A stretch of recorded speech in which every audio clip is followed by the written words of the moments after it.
My name is HUNID, and you're watching HUNID Speaks.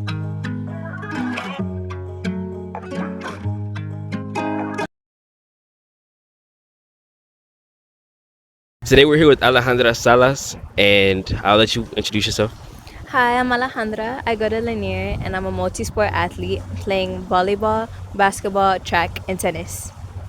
All great sports, all take a lot out of you as an athlete. And what I want to talk about first is a conversation we had off cam about your 365. Can you explain to them what that is exactly? 365 is when an athlete transfers to another school and it's not their home school. So, which means that you can't play on varsity for the remainder of that school year. You can't play, so the day you transfer is when the next school year starts up, you get to play on that exact day. Oh, okay. Wow. So if you like join that school, It's a whole year okay, and that's for all the sports. for all the sports, yes. What would you say is your mentality knowing that you have to be on JV?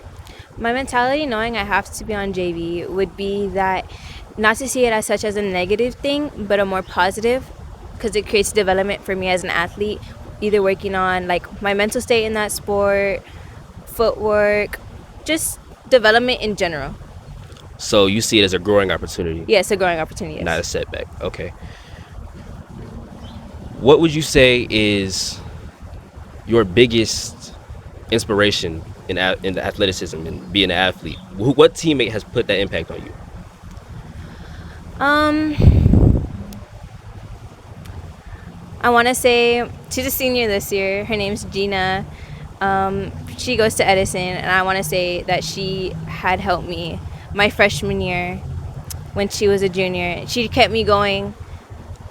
When volleyball started off, I was confident, and then slowly started to become very depressed and very just a lot of struggles. And she was the one that just kept me going, saying that you're not doing it for them, you're doing it for you, and you're gonna prove it not to them but for yourself. Great advice. Great role model too. And when you're what sport was that? Volleyball. Volleyball. So when you're on the court playing along, you got to play alongside her too, right? Playing alongside her, and you have that teammate chemistry. How does that feel when you're actually on the court with your inspiration? Great. It feels great because I know that she's gonna give me that look of it's okay. It's okay to mess up. It's okay to figure it out as you're going. And it was only my first year playing like serious volleyball, so I just felt like with her everything was okay. Do you see yourself being that role model to somebody else down the line at Lanier? Yes. Is there a certain player you're like looking out for? Not particularly. Not yet. Not yet. Okay, so what would you say is your favorite sport out of all four sports you play? Basketball. Basketball? Why is Yes. that? Since I was 4, I was playing. And when I was younger, my dad was actually in the All-City game when he was in high school. And basketball was just so involved around in my childhood. Okay. So I just developed that love for it. Okay. So it's from a young age. Do you see yourself like going the distance with that into college? I hope so, yes. I really do hope so. I hope to play collegiately somewhere, and I hope that the development this year will carry on until next year when I'm on varsity again. So with you being on JV right now and developing, learning more, is there any lessons that you've taken from your coach, your JV coach, that you'll take to varsity? No one's gonna do it for you. It's either you wanna do it because you wanna be better and you wanna grow, or you just don't. Great advice. So let's talk about mental health. Mental health as an athlete. What does mental health mean to you? Mental health connects with the mind and the body, and if the mind is not working, how should the body work? I have a mental disturbance, and I do take medicine for it. And honestly, I'm not ashamed of it, because as athletes, so many go under the radar with anxiety, depression, panic attacks, and it should be a concern because so many go through it and so many don't talk about it. So you feel like you can shine a light on that for other athletes who go through it and don't talk about it. Of course. I know there's so many athletes that I've talked to myself, and they're like, it's so hard. I feel like I can't talk to my coaches about it. I feel like I can't talk to anybody about it. And you feel like you can like open up that gateway, open up that passageway to let athletes feel comfortable going further, because you are a sophomore. Yes. You're a sophomore, so you're younger, and you can help the even younger people going through that, and even some of the older people who don't have that confidence to go through that stuff and be able to talk about it.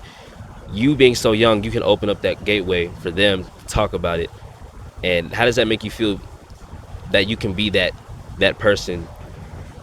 Me knowing that I can be that person that does express their mental health, I feel like it's a great thing because so many can't. It gives them peace of mind that knowing like someone's there and someone else has experienced what I'm experiencing.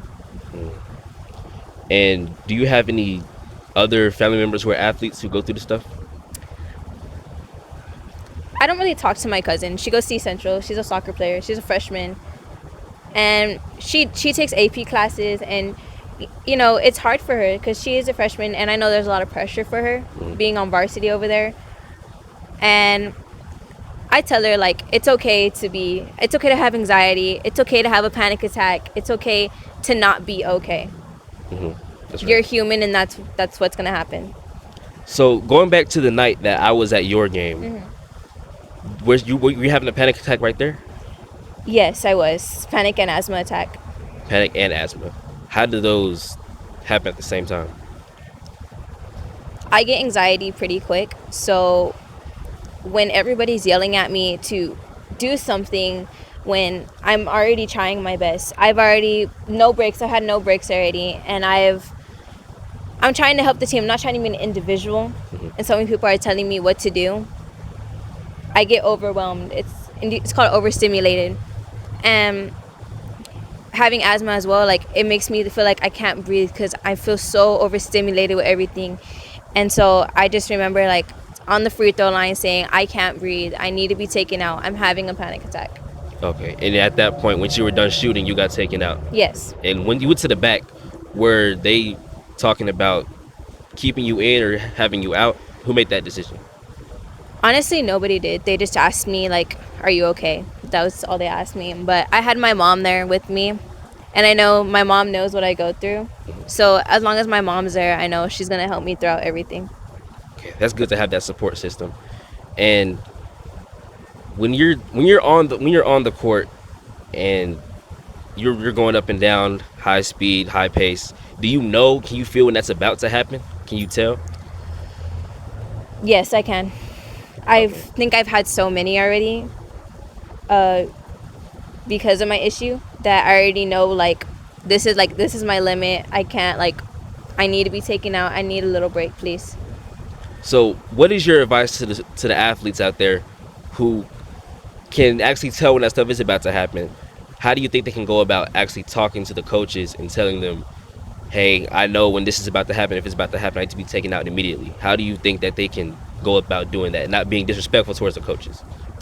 I honestly think when going about that they should ask, may I please speak to you?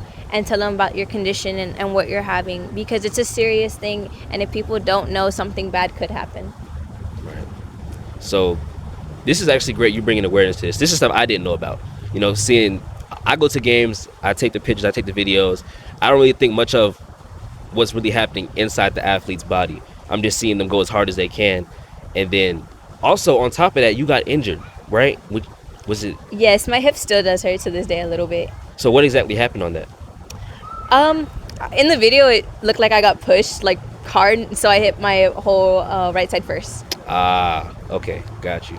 And were you out for the rest of the game? Yes, I was. You were out. Okay. I was already done. The asthma, the panic, and that just topped it all off. And I was like, "There's no point in me going in because I'm not going to benefit the team anyway." Yeah, after all that, you still came out with a double-double. So you can put up a pretty great performance even having those conditions. So how proud are you of yourself for being able to do that? I'm quite proud of myself. Right. And over the years to come, do you think that this will get any better? Like the panic attacks, you think you can like For sure. I think that when I was younger, I always held them in and I didn't know what they were and I was ashamed of it a little bit and embarrassed. But as time has gone and I've learned to deal with it, I've become more aware that I'm human, this is going to happen and I'm going to get through it and it's okay. So we've covered what you do in school, you know, as far as an athlete, but now let's get into your own personal stuff. I know you have a crocheting business. Yes. Let's talk about that. What you got? Uh, I learned how to crochet when I was in 3rd grade. I didn't make the I play team and I was so sad. And my counselor at the time, she had made a crocheting club. And so I had gotten into it at a very young age. And then after 3rd grade, I pretty much stopped. I didn't really get back into it until my freshman year, around Valentine's at this time. And I started making bouquets. Okay. So how is that process making those? I know you have a few, like quite a few. How do you make those and what's the rate of speed? I tie my stove. Every small flower is 20 minutes. So in an hour, I can do 3. And then for the bigger bouquets, I try to save a whole day just for that one color or that one like specific thing they need. Okay. And how is business going? Like how many people do you have like? I have a lot of people. This month alone, I made almost $300. Wow. Just in 1 month. That's really good. That's really good. And do you work a regular job? No, I do not. Okay, so you're gonna make a really good living off of doing stuff yourself. That's good. Um,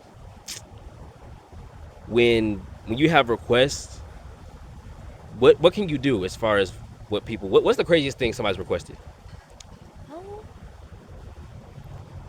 The Virgin Mary that turned into a bouquet. That's the one thing I've done. And you have a picture of that? Yes, I do. Okay, we could put it up on the screen.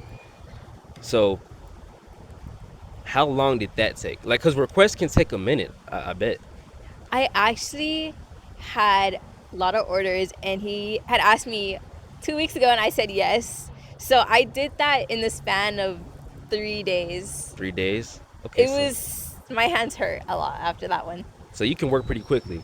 Yes. And you do this all by yourself? All by myself. That's really good. Hard working, all by yourself. The only thing I do need help on is just the stems, which my mom does help me. Okay. What's the process like for that? Putting them together, you just basically roll them around each other, and they just form by themselves pretty much. They're very simple to put together. That's really good. This is interesting to me. I've never, because actually seeing them today in the photo shoot, which you guys obviously see at, they were like, and they're light. That's the thing. They're like, the Snoopy one, it's big, but it's light. Yes. That's the most fascinating thing to me, because I thought they were gonna like have some weight to it. They're completely light. Some do. Depends on what it is. Depends on what it is. What's the biggest thing you've done?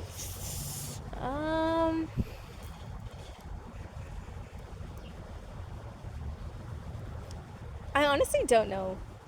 You just done so many. It's like you. I did this avocado bouquet where it was like, they were multicolored, and then I crocheted a big avocado. Really? Wow.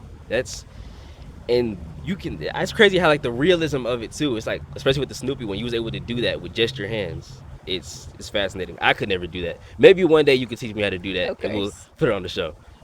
But other than that, I don't have anything else. I'm not gonna lie. No topics from you? What you got anything for us? So besides that, are you just working all the time? Are you just crocheting and basketball? No, I have a life, you know. I'm not just doing that. I'm usually hanging out with people or my boyfriend, pretty much. Like, okay, well, good. You know, you have a life. You know, I guess we could say I don't, because yeah, all I do is photography, Sam Houston News. What else? What else I do? I do something else. There's one more thing. I don't remember. Anyway, I guess that could be a wrap for now, right? Yeah. All right. That's all I got for today. See you guys in the next one.